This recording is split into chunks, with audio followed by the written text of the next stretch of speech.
another green one. The point is that for most countries, EV is seen as the future of driving, but for China, the future has arrived. Cars are booming in the Indian market day by day, and that is because the charging infrastructure and the range anxiety is no longer a fear within the... नमस्कार मित्रांनो, तुम्ही भारताच्या रस्त्यांवर टाटा, महिंद्रा आणि Hyundai यांचे electric cars नक्कीच पाहिले असतील. पण तुम्हाला माहित आहे का की जगात सर्वात जास्त ईव्ही कार्स कोणती कंपनी बनवते? तुम्हाला कदाचित वाटेल टेस्ला किंवा फोक्सवॅगन, पण मित्रांनो यापैकी एकही नाही.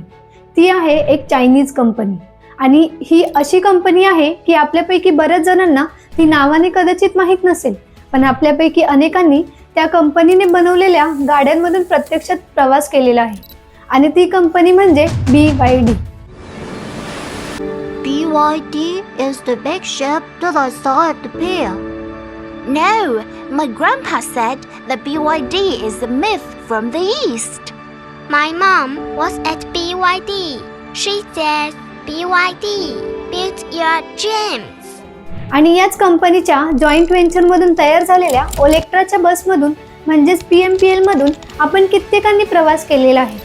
पण मग तुमच्या मनात हा प्रश्न नक्कीच आला असेल की जी कंपनी जगात सर्वाधिक EVs विकते ती भारतामध्ये फारशी दिसत का नाही? आणखी एक इंटरेस्टिंग गोष्ट म्हणजे जिथे टेस्ला मागे इलॉन मस्क आहे, जो एक विजनरी, करिझमॅटिक, बिलेनियर फाउंडर आहे, पण तिथेच BYDची सुरुवात मात्र एका अगदी सर्वसाधारण माणसाने केली होती. तो एक गरीब अनाथ होता, एक फॉर्मर गव्हर्नमेंट एम्प्लॉई होता, आणि सर्वात महत्त्वाचं म्हणजे त्याच्याकडे ऑटोमोबाईल इंजिनिअरिंगची डिग्री सुद्धा नव्हती. टेक्नॉलॉजी किंवा डिझाईनचा कोणताही बॅकग्राऊंडही नव्हता. आणि आता हे आकडे बघा. 2021 मध्ये टेस्लाने 9,30,000 कार्स विकल्या आणि $53 बिलियन रेव्हेन्यू कमावलं. आणि त्याच वर्षी BYDने फक्त 5,90,000 कार्स विकल्या आणि $32.75 बिलियन रेव्हेन्यू कमावलं. $32 बिलियन ही रक्कम नक्कीच खूप मोठी आहे, पण टेस्लाच्या रेव्हेन्यू आणि रेप्युटेशनच्या तुलनेत ती काहीच नव्हती. पण तरी सुद्धा त्याच काळात वॉरेन बफेटला BYD मध्ये काहीतरी वेगळं दिसलं, आणि त्यांनी BYD मध्ये $230 मिलियन इन्व्हेस्टमेंट केली. त्यांच्या मते BYD is a young and promising company experiencing dynamic growth. A leader in innovation and technology. Our joint strength is based on high-tech cooperation and BYD has a bright future. आणि भविष्यात टेस्लापेक्षाही चांगल्या गाड्या बनवू शकते. त्यावेळी लोकांना हे सगळं थोडं वेगळं आणि अनोळखी वाटत होतं, कारण BYD हे नाव लोकांना फारसं माहीतच नव्हतं. पण वॉरेन बफेटचा हा बेट अक्षरशः बरोबर ठरला, कारण 2024 मध्ये जिथे टेस्लाने $97 बिलियन रेव्हेन्यू कमावलं, तिथे BYDने $108 बिलियन रेव्हेन्यू गाठत सगळ्या जगाला धक्का दिला. आणि BYDने जगाला अगदी ठणकावून सांगितलं, is the new best in the arena. मग प्रश्न असा आहे, एका गव्हर्नमेंट रिसर्चरने जगातील सगळ्यात जास्त हायप्ड इनोव्हेटर म्हणजे टेस्लाला नेमकं कसं मागे टाकलं, जी कंपनी कधी काळी लोकांकडून मॉक केली जायची. Although there's competitors now ramping up, and as you're familiar with BYD, which is also on the West Coast, I think they're ramping up production of their electric vehicles. Warren Buffett owns 10% stake in that. Why do you laugh? BYD is trying to compete. Why do you laugh? Have you seen their car? ती आज EV वर्ल्डची king कशी बनली? BYD कडे असं कोणतं secret formula होतं की ज्यामुळे ती टेस्लाची वर्स्ट नाईटमेअर ठरली? आणि सगळ्यात महत्त्वाचं म्हणजे BYDच्या या आयकॉनिक राईजमधून आपण कोणते बिझनेस लेसन शिकायला हवेत? तर चला जाणून घेऊया त्या अनाथ मुलाची कहाणी, ज्याने गरिबीतून उभं राहून जगातील सर्वात मोठी EV कंपनी उभी केली, आणि हे सिद्ध केलं की स्वप्न फक्त पाहायची नसतात, तर ती बिल्ड करायची असतात.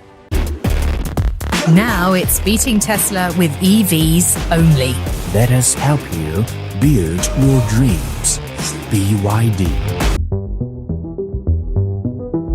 मित्रांनो, या कहाणीची सुरुवात होते 1966 साली, जेव्हा चीनमधील अहुई प्रोव्हिन्समध्ये वँग चुआंगफू यांचा जन्म झाला. अवघ्या 13व्या वर्षी त्यांच्या आईचं निधन झालं, आणि काहीच वर्षानंतर वडीलही गेले. त्यामुळे कुटुंबाची आर्थिक परिस्थिती खूपच खराब झाली होती. पण तरी सुद्धा त्यांच्या मोठ्या भावाने त्यांना शिक्षण सोडू दिलं नाही. वँग शाळेत जायचे आणि परत आल्यावर शेतात काम करायचे. त्यांना इलेक्ट्रॉनिक्स मध्ये खूप रस होता, म्हणून जेव्हा जेव्हा वेळ मिळायचा ते त्याच विषयाशी संबंधित पुस्तकं वाचायचे. पुढे जाऊन त्यांनी सेंट्रल साऊथ युनिव्हर्सिटीमधून ग्रॅज्युएशन पूर्ण केलं आणि स्कॉलरशिपच्या जोरावर चीनमधील एका टॉप टेक्निकल इन्स्टिट्यूटमध्ये प्रवेश मिळवला. या इन्स्टिट्यूटचं नाव होतं Beijing non ferrous research institute. इथे त्यांनी बॅटरी टेक्नॉलॉजीवर खोलवर संशोधन केलं. याच काळात वँगला हे पूर्णपणे समजलं की रिचार्जेबल बॅटरीज कशा बनतात, त्या कशा काम करतात आणि त्यांचे ड्रॉबॅक्स नेमके काय आहेत. आणि इथूनच त्यांना एक मोठं रिअलायझेशन झालं. रिचार्जेबल बॅटरीजचं फ्युचर प्रचंड मोठं आहे. मोबाईल असो, कॅमेरा असो किंवा भविष्यातील इलेक्ट्रिक व्हेकल्स, सगळीकडेच बॅटरीजचं डिमांड प्रचंड वाढणार होतं. पण 1995च्या काळात ग्लोबल बॅटरी मार्केट म्हणजे खूप मोठ्या इन्व्हेस्टमेंटचा खेळ होता. जर तुम्हाला या बिझनेसमध्ये उतरायचं असेल तर किमान $1.7 मिलियन लागायचे. आणि हा संपूर्ण इंडस्ट्री सोनी, सान्यो आणि पॅनासॉनिक सारख्या जॅपनीज जायंट्सच्या हातात होती. पण वँगने वेगळाच विचार केला. वँगने एक ऑब्झर्वेशन केलं. त्यांच्या लक्षात आलं की बॅटरी मार्केट खूप वेगाने निकेल कॅडमियम बॅटरीज कडून लिथियम आयन बॅटरीज कडे शिफ्ट होत आहे. आणि हा शिफ्ट 3 मोठ्या कारणांमुळे होत होता. पहिलं कारण, लिथियम आयन बॅटरीज कमी वजनात किमान 5 पट जास्त एनर्जी स्टोअर करू शकत होत्या. म्हणून स्मार्टफोन सारखी डिव्हाइसेस लिथियम आयन बॅटरीज वापरायला लागली, जेणेकरून ती डिव्हाइसेस हलकीही असतील आणि सुपर पॉवरफुल सुद्धा असतील. दुसरं कारण, निकेल कॅडमियम बॅटरीजमध्ये एक मोठी समस्या होती. जर बॅटरी पूर्णपणे एम्प्टी होण्याआधी रिचार्ज केली तर तिची कॅपॅसिटी हळूहळू कमी होत जायची. पण लिथियम आयन बॅटरीज बाबतीत असं काहीच नव्हतं. आणि तिसरं कारण म्हणजे निकेल कॅडमियम बॅटरीजमध्ये असलेलं कॅडमियम हे एक टॉक्सिक हेवी मेटल आहे, जे माती प्रदूषित करतं, पाणी दूषित करतं आणि वर्कर्ससाठीही घातक असतं. या उलट लिथियम आयन बॅटरीज जास्त क्लीन आहे आणि प्लॅनेटसाठी खूपच सेफर आहेत. आता तुम्हीच सांगा, जर तुमच्याकडे तुमची सगळी कमाई गुंतवायची असेल तर तुम्ही ती कुठे इन्व्हेस्ट कराल? ऑब्विसली लिथियम आयनमध्ये, बरोबर ना? कारण ते स्पष्टपणे फ्युचर होतं. पण वँगने काय केलं? त्याने अगदी उलट निर्णय घेतला. त्याने रिलेटिव्स आणि स्मॉल इन्व्हेस्टर्स कडून पैसे जमा केले आणि ते सगळे पैसे निकेल कॅडमियम बॅटरी फॅक्टरी उभारण्यात गुंतवले. मग प्रश्न पडतो, तो असं का करेल? कारण जरी सोनी आणि सान्यो लिथियम आयनकडे मूव्ह झाले होते, तरीही IBM सारख्या मोठ्या कंपनीज अजूनही निकेल कॅडमियम बॅटरीज वापरत होत्या. आणि इथेच वँगला एक हिडन अपॉर्च्युनिटी दिसली. त्याला असं वाटलं की मोठ्या कंपन्या ज्या क्लायंट्सकडे दुर्लक्ष करत आहेत त्यांनाच तो सर्व्हिस देऊ शकतो. पण इथे एक ट्विस्ट आहे. जिथे Japanese factories cutting edge technology वापरत होत्या, तिथे वँगने अगदी उलट मार्ग निवडला. तो म्हणाला, जॅपनीजकडे टेक्नॉलॉजी आहे पण चायनाकडे चीप लेबर आहे. खरं तर 1995चा डेटा पाहिला तर जपानमध्ये मंथली मिनिमम वेज साधारण ₹7,000 होती, तर चायनामध्ये ती फक्त ₹800 होती. म्हणूनच महागडी मशीन्स वापरण्याऐवजी वँगने अशा सिंपल सिस्टीम्स तयार केल्या ज्या वर्कर्सच्या हातांवर चालत होत्या. म्हणजे प्रोडक्शन रोबोट्सने नाही तर मशीन्स आणि माणसांनी मिळून केली जात होती. आणि हीच अल्ट्रा फ्रजल मेथड BYDची पहिली सुपर पॉवर बनली. आणखी एक महत्त्वाची गोष्ट म्हणजे निकेल कॅडमियम बॅटरीज बनवण्यासाठी पूर्णपणे डस्ट प्रूफ रूम्स लागतात. कारण कॅडमियम हा एक खूपच टॉक्सिक आणि रिॲक्टिव्ह हेवी मेटल आहे. म्हणजे धुळीचा अगदी छोटासा कण किंवा थोडंसं मॉइश्चर जरी लागलं तरी इलेक्ट्रोड्स कंटॅमिनेट होऊ शकतात आणि त्यामुळे बॅटरीची परफॉर्मन्स खराब होऊ शकते. म्हणूनच प्रोडक्ट आणि वर्कर्स दोघांचंही प्रोटेक्शन व्हावं म्हणून मॅन्युफॅक्चरिंग प्रोसेस सुपर क्लीन आणि डस्ट प्रूफ रूम्समध्येच केला जातो. या रूम्सना क्लीन रूम्स असं म्हणतात. पण असे क्लीन रूम्स उभारण्यासाठी खूप मोठा खर्च येतो. पण वँगने काय केलं? त्याने वर्कर्स भोवती मोठा क्लीन रूम उभारण्याऐवजी त्याने एक लहान ट्रान्सपरंट क्लीन बॉक्स तयार केला आणि त्या बॉक्समधूनच वर्कर्स आपले हात घालून बॅटरी असेंबल करू शकत होते. म्हणजे प्रत्येक वर्करकडे एक सील्ड ग्लो बॉक्स होता, जणू काही एक मिनी क्लीन रूम. वर्कर्स आपले हात घालून बॅटरीचे पार्ट्स असेंबल करत होते आणि सगळं काम त्या एन्क्लोज्ड बॉक्समध्येच होत होतं. त्यामुळे डस्ट पूर्णपणे बॅटरीपासून दूर राहत होती आणि त्याच वेळी मोठ्या क्लीन रूम्सची गरजही उरली नव्हती. आणि या एका निर्णयामुळे वँगला 3 जबरदस्त फायदे मिळाले. पहिला फायदा, फक्त ॲक्च्युअल बॅटरी सेल असेंब्ली झोनला प्रोटेक्शन लागलं, पूर्ण बिल्डिंगला नाही. यामुळे त्याचे $मिलियन्स वाचले. दुसरा फायदा, या बॉक्समुळे आणि इतर काही स्मार्ट स्ट्रॅटेजीजमुळे बॅटरी बनवण्याचा खर्च साधारण 60 ते 70% कमी झाला. आणि तिसरी गोष्ट अशी की समजा सोनी आणि पॅनासॉनिकला प्रोडक्शन स्केल करायचं असतं तर त्यांना शेकडो कोटींची गुंतवणूक करून नवीन क्लीन रूम्स उभारावे लागले असते. पण BYDला स्केल करायचं असेल तर त्यांना फक्त अजून बॉक्सेस आणि अजून वर्कर्स ॲड करायचे होते, बस एवढंच. आणि अशा प्रकारे ultra low cost production, easily scalable model आणि मार्केटमध्ये मिळणारा ह्यूज कॉस्ट बेनिफिट या तिन्ही गोष्टींच्या जोरावर BYDने वेगाने स्केल करायला सुरुवात केली. याच कारणामुळे BYDने नोकिया आणि मोटोरोला सारखे मोठे क्लायंट्स जिंकले आणि 2002 पर्यंत BYDकडे तब्बल 31% मार्केट शेअर आला. अशा प्रकारे BYDने आपला पहिला मोठा पैसा कमवला. पण वँग इथे थांबणार नव्हता. जिथे बहुतेक लोक ही कंपनी एक रॉक सॉलिड $1 मिलियन बिझनेस म्हणून पाहत होते, तिथे वँगला एक गोष्ट स्पष्टपणे जाणवली होती. आपण उभा केलेला हा व्यवसाय फार काळ टिकणार नाही, कारण त्याला माहीत होतं की तो निकेल कॅडमियम बॅटरीज बनवत आहे आणि लवकरच संपूर्ण जग लिथियम आयर्न बॅटरीजकडे वळणार आहे. मग वँगने काय केलं? तो म्हणाला, इलेक्ट्रिक कारमधला सगळ्यात महाग भाग म्हणजे बॅटरी, आणि बॅटरी आपल्याकडे आधीच आहे. बाकी सगळं जसे की डिझाईन, इंजिनिअरिंग, एरोडायनॅमिक्स एक्सेट्रा आपण शिकू आणि आपण स्वतः इलेक्ट्रिक कार बनवू. आणि याच विचारातून 2003 मध्ये BYDने जवळजवळ बंद पडलेली एक चायनीज कार कंपनी किंचुआन ऑटो फक्त $30 मिलियन विकत घेतली. यानंतर वँगने आपल्या टीमसोबत R&D सुरू केलं.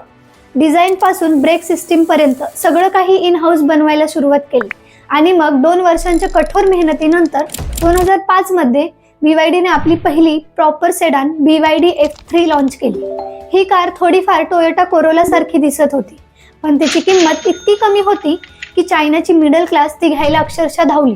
याचा परिणाम असा झाला की अवघ्या काही महिन्यांतच BYD F3 चायनामधली टॉप सेलिंग सेडान बनली आणि यामुळे संपूर्ण ऑटो इंडस्ट्री हादरून गेली.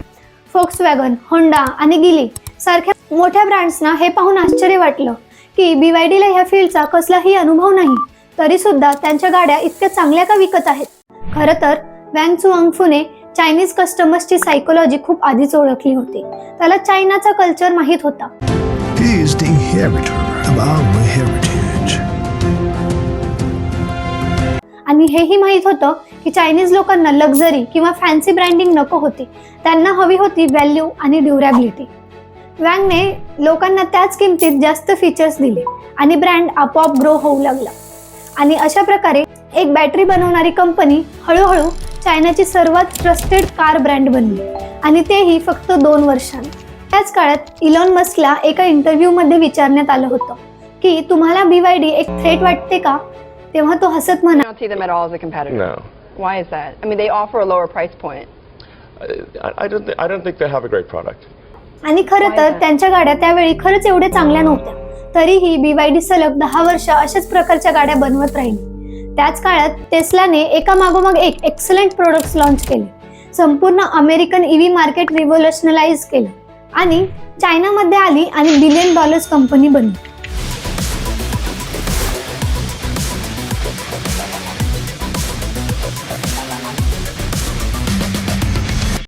पण BYD तर प्रेससाठी एक जोक बनली होती. Some journalists joked about how the front of the BYD car looked like a Toyota Corolla and the back looked like a Chevrolet Optra. Others were filming the doors of the cars not shutting correctly. आणि जेव्हा परिस्थिती यापेक्षा वाईट होऊ शकत नाही असं वाटत होतं, तेव्हाच 2020 मध्ये पेंडॅमिक आलं. पेंडॅमिक आल्यानंतर सगळ्या सप्लाय चेन्स थांबल्या. लोकांनी कार्स खरेदी करणं बंद केलं. Ford, Tata Motors, Jaguar, land rover, निशान या सगळ्याच कंपनीज लॉसमध्ये गेल्या. पण BYDने मात्र 2020 मध्ये $643 मिलियन प्रॉफिट कमवलं. आता प्रश्न असा पडतो, हे कसं शक्य आहे? कोविडच्या काळात जेव्हा कार्स विकल्या जात नव्हत्या, तेव्हा वँगने एक वेगळीच संधी पाहिली. त्याला जाणवलं की आपण सहजपणे फेस मास्क तयार करू शकतो. म्हणून त्याने BYDच्या फॅक्टरीज फक्त 2 आठवड्यांत रिपर्पज केल्या आणि BYD जगातील एक मोठी फेस मास्क प्रोड्युसर बनली. आणि अशा प्रकारे 2020 मध्ये सुद्धा BYDने $643 मिलियन प्रॉफिट कमावला. संपूर्ण जग BYDची खिल्ली उडवत असताना वँग चुआंगफूने कोविड वेव्ह मधून आपली कंपनी वाचवली. पण तरीही मेन प्रश्न उरतो. Tesla has lost its position as the world's biggest seller of electric vehicles. Our manufacturer Build Your Dreams has overtaken Elon Musk's Tesla as the world's biggest retailer of electric vehicles. BYDने टेस्लाला कसं हरवलं? Tesla तर BYD पेक्षा खूपच पुढे होती. पण वँगला हे समजलं होतं की ईव्ही मार्केटमध्ये सक्सीड करायचं असेल तर फक्त 3 गोष्टी मास्टर कराव्या लागतात: कॉस्ट, R&D आणि डिझाईन. आणि वँगला हेही समजलं होतं की BYDच्या कार्स टेस्लापेक्षा जास्त चांगल्या दिसायला हव्यात आणि त्या अमेरिकन कार्सची चीप कॉपी राहू शकत नाही.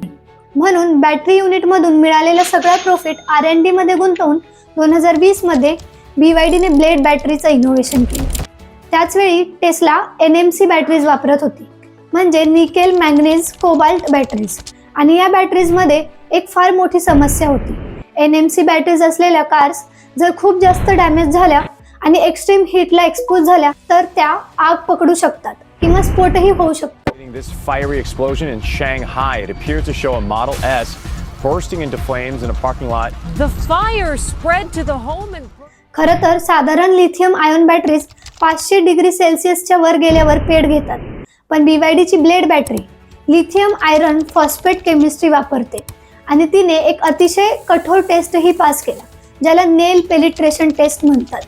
या टेस्टमध्ये इंजिनियर्स बॅटरीमधून अक्षरशः एक लोखंडी खिळा घालतात, जेणेकरून बॅटरीच्या आत शॉर्ट सर्किट तयार होईल. इतर बॅटरीजमध्ये या टेस्टनंतर 500 डिग्री सेल्सिअसपेक्षा जास्त तापमानावर आग लागते. पण आश्चर्याची गोष्ट म्हणजे BYDच्या ब्लेड बॅटरीमध्ये साधा धूरही निघाला नव्हता. याचा अर्थ असा आहे की साधारण EV कार्समध्ये जर हाय इम्पॅक्ट ॲक्सिडेंट झाला तर कार पूर्णपणे जळून जाईल, पण ब्लेड बॅटरी असलेल्या कारमध्ये कारला आगच लागणार नाही.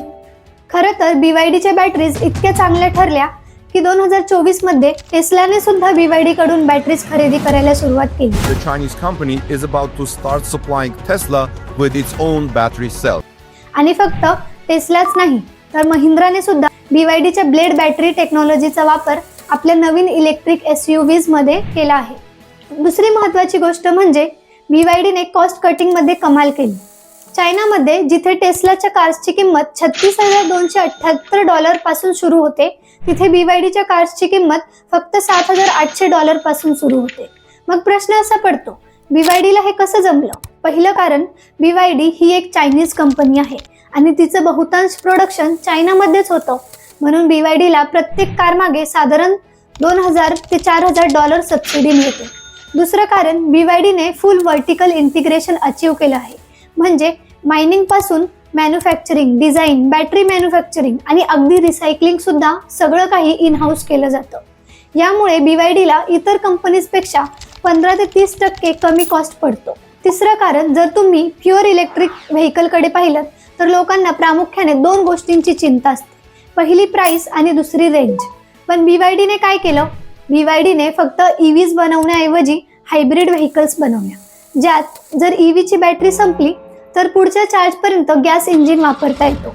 आणि प्युअर EVपेक्षा हायब्रिड EV बनवण्याचे 2 मोठे फायदे होते.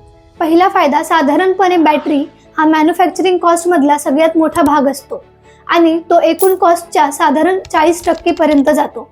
पण हायब्रिड व्हेकलमध्ये बॅटरी छोटी लागते, म्हणूनच या गाड्या साधारण 20 ते 30% स्वस्त पडतात. दुसरं कारण, BYDने चायनीज लोकांमधली रेंज एन्झायटी पूर्णपणे दूर केली. हायब्रिड कारमध्ये काय होतं, लोकांना EVचा कॉस्ट ॲडव्हान्टेज मिळतो आणि त्याचवेळी IC इंजिन कारचं बॅकअप सुद्धा मिळते. म्हणजे जिथे चार्जिंग स्टेशन सहज उपलब्ध नाहीत तिथे लोक हायब्रिड BYD कार आरामात वापरू शकत होते. आणि यामुळेच BYDचा रीच Tier 2 आणि Tier 3 सिटीजपर्यंत, जिथे मोठ्या प्रमाणात लोक राहतात, सहज पोहोचला. अशा प्रकारे R&D आणि प्रोडक्ट पोर्टफोलिओ वापरून वँगने कॉस्ट आणि ॲक्सेसिबिलिटी या दोन्ही समस्या एकाच वेळी सोडवल्या. आणि आज जर तुम्ही BYDच्या डिझाईनकडे पाहिलं तर त्या अशा दिसतात.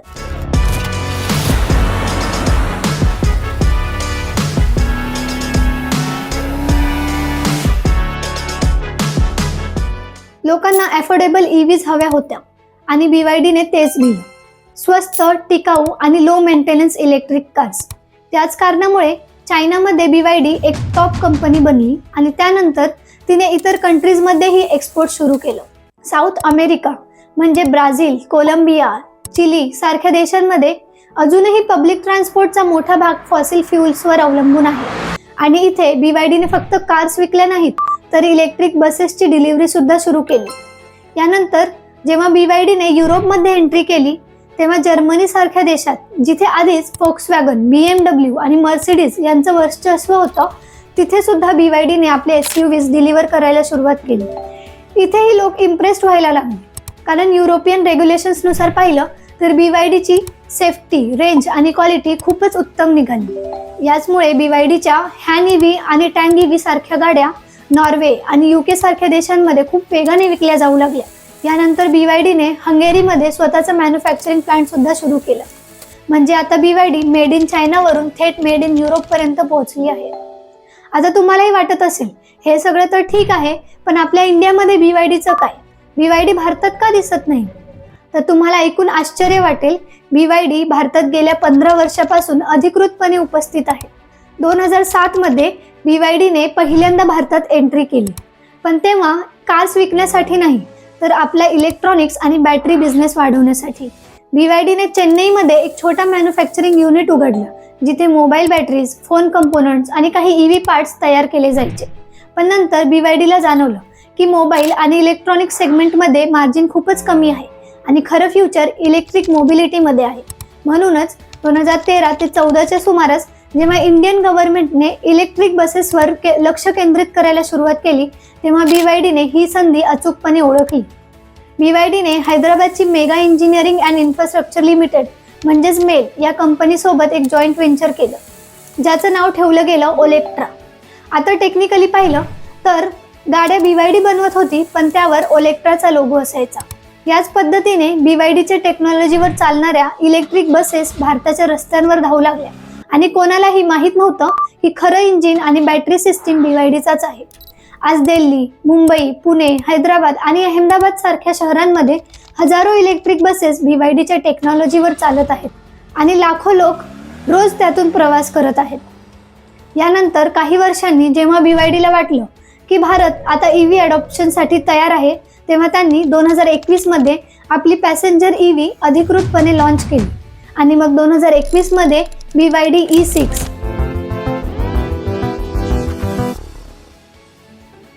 त्यानंतर 2022 मध्ये BYD Atto 3 आणि 2024 मध्ये BYD Seal हे मॉडेल्स लॉन्च केले. पण प्रश्न असा आहे, BYDच्या कार्स भारतात फारशा का दिसत नाही? याचं सगळ्यात मोठं कारण आहे टॅक्स. जेव्हा एखादा फॉरेन कार ब्रँड भारतामध्ये आपली कार विकतो आणि जर ती पूर्णपणे दुसऱ्या देशात बनली असेल, तेव्हा त्यावर 110% पर्यंत इम्पोर्ट ड्युटी लावली जाते. सध्या BYDच्या बहुतेक EVs जसं की Atto 3 किंवा BYD Seal ह्या गाड्या चीनमध्ये तयार होते आणि त्या भारतामध्ये विकल्या जातात. आता तुम्ही विचार करा, चीनमध्ये जी गाडी 20 लाख रुपयांची आहे, ती भारतात येईपर्यंत 40 ते 50 लाख रुपयांपर्यंत पोहोचते. आणि मग अशा वेळी लोक विचार करतात, इतक्या किमतीत BYD घेण्याऐवजी आपण अर्ध्या किमतीत टाटा, महिंद्राच्या EVs घेऊ. याच कारणामुळे BYD भारतात मास मार्केटमध्ये अग्रेसिव्हली कम्पीट करू शकत नाही, कारण टॅक्समुळे त्यांच्या गाड्या थेट लक्झरी सेगमेंटमध्ये पोहोचतात. BYD भारतामध्ये मॅन्युफॅक्चरिंग युनिट चालू करण्याचा प्रयत्न करत आहे. जेव्हा BYDच्या गाड्या इंडियामध्ये बनतील, तेव्हा त्यांच्यावरचा टॅक्स कमी होईल आणि त्यांच्या गाड्या स्वस्तामध्ये अवेलेबल होतील. It's the most reliable companion to cross the Andes Range. मित्रांनो, आज BYD ही जगातील सर्वात मोठी EV सेलर बनली आहे. ज्यांना कधी BYD जोक वाटायची, आज तेच BYD कडून बॅटरी घेत आहेत. आज टेस्ला नंबर 1 राहिलेली नाही आणि हे बदल कुणा एका दिवसात नाही, तर योग्य डिसिजन, योग्य वेळ आणि योग्य स्ट्रॅटेजीमुळे झाले आहे. आणि मग आता प्रश्न फक्त एवढाच आहे, EV फ्युचरमध्ये जग तर पुढे जाणारच आहे, पण आपला भारत लीडर असेल की फॉलोवर?